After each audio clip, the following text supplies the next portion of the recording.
Hello my fellow Archons, and welcome to day 7 of KeyForge Christmas. We are on day 7 already. It's been a week of KeyForge Christmas, and here we are with the 7th video in a row. I hope you guys have been enjoying.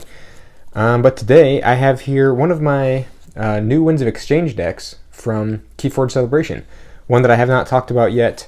I don't know how a number of you guys out there managed to refrain from opening your Winds of Exchange decks until days or weeks later, but I did not have that sort of self-control. I just opened everything that I had, and so here we are. And I want to share this one with you. It's called Gibbering Cipher Elner with Mars, Brobnar, and Unfathomable.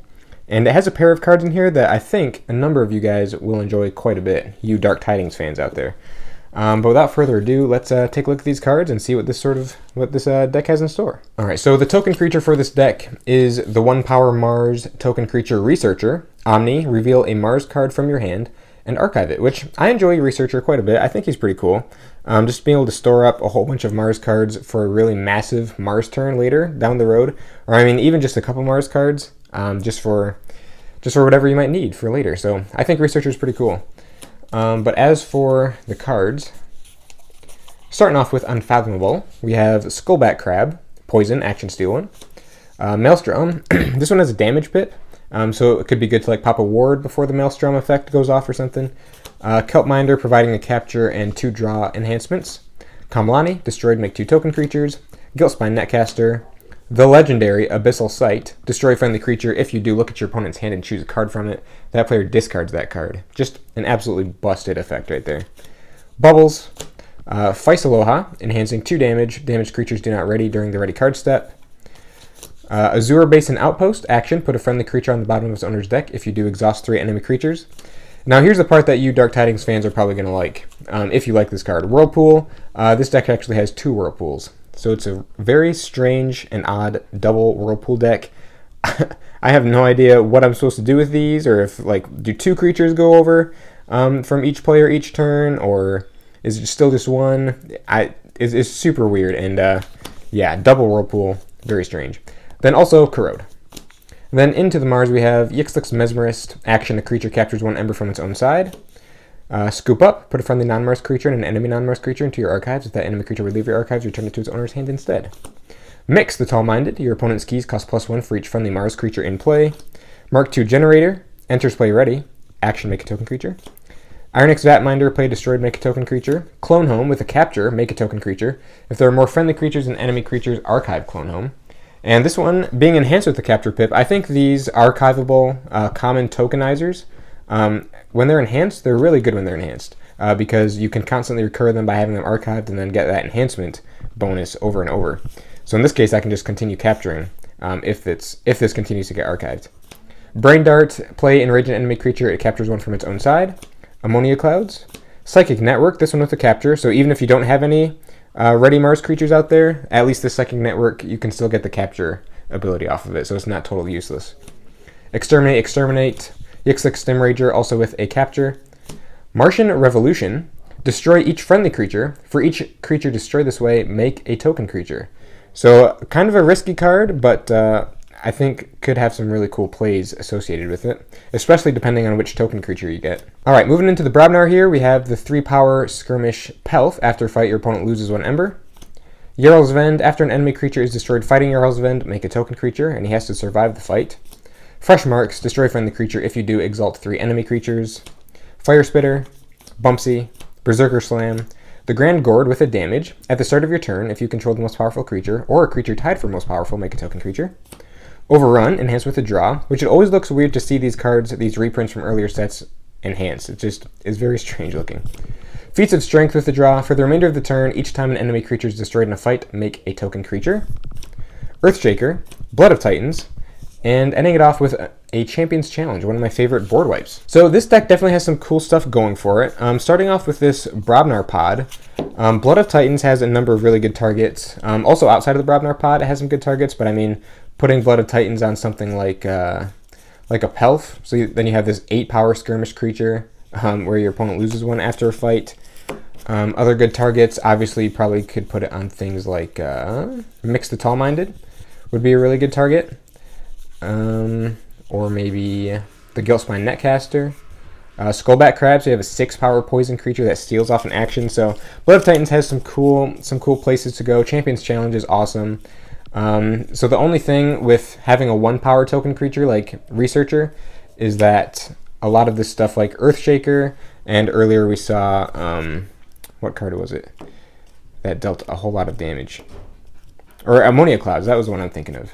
So with cards like Earthshaker and Ammonia Clouds, it is really anti-synergistic with tiny 1-power token creatures like Researcher, but it's still good as anti-token tech. So I mean, if the opponent has lots of token creatures that are small enough for Earthshaker to destroy, then they're really good that way.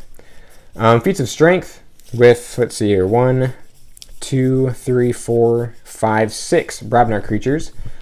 So you could potentially get some good value out of Overrun or the Feats of Strength. So the Brobnar pod is a lot of fun. The Mars pod here has some cool stuff as well. Martian Revolution is interesting. I don't know how consistently you'd want to play it in this deck in particular. Dropping out a whole bunch of Researchers. I mean, obviously it's cool, like if I destroy like 7 friendly creatures and then drop 7 Mars Researchers, like you've just exchanged probably a mixed battle line for a battle line like of exclusively 1 house. So I think Martian Revolution has a lot of interesting uses, and dropping like 7 Researchers all at once could be pretty cool. I don't know how well that effect would go with having a ton of him out, but I don't know. I haven't played with this deck enough to really see what that's like. But one use that I think would be cool is if you drop the Martian Revolution, then you have a whole ton of these Researchers out here, like 6 or 7 of them, and then you drop a Mix the Tall-Minded, so then that would make their keys cost like +7 or 8 off of that, or maybe like +5 or 6, but either way, get a whole bunch of those Mars Researchers out there from the Martian Revolution, and then put out Mix the Tall-Minded to get a ton of value off of him, and then drop a Blood of Titans on a later turn, making it all that more difficult to deal with.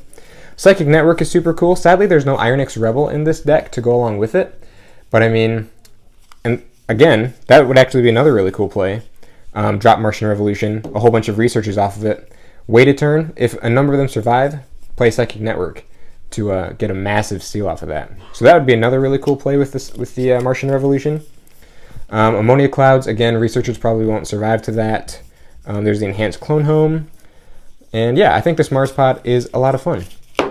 And then obviously the Unfathomable is just so strange. Double Whirlpool is very interesting. I guess if one gets destroyed, then you can play another one. But I don't know how synergistic Whirlpool is in this deck, like how often I'd actually want to be playing these down. Especially putting my token creatures over there, or if they have Mars in their deck, I don't know.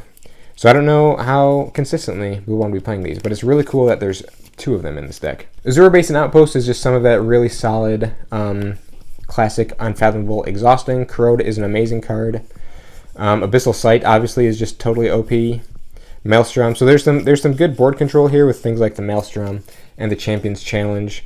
The Martian Revolution is one-sided, so I wouldn't quite count that as a board clear unless it's just a one-sided board clear. But yeah, I think this deck is a lot of fun. Feist Aloha is interesting, keeping damaged creatures from readying during the ready card step, and I think this would be really good tech against token creatures, because if the opponent is just spamming out a ton of token creatures, but you have ways to damage them, then Feist Aloha will keep that token creature spam from readying. So in the comments, be sure to let me know what you guys think, what synergies that you guys see that I've missed.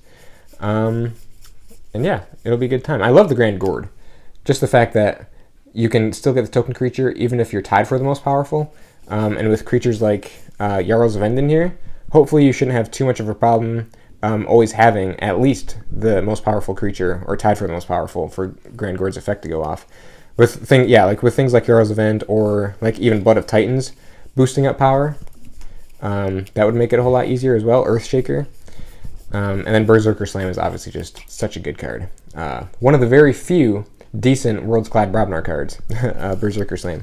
So yeah, let me know what you guys think in the comments below, and what sort of synergies you guys see. Again, like, analyzing decks is not necessarily my strongest suite, but I thought it'd be cool to share this deck with you guys, since it's one of the Winds of Exchange decks that I have not talked about yet. So yeah, thank you all so much for watching. Be sure to subscribe for the giveaway happening on January 5th, and for the next 5 or 6 days here of KeyForge Christmas. It'll be a really good time. And yeah, thank you all so much for watching, and I can't wait to see you all again in the next one. See you later.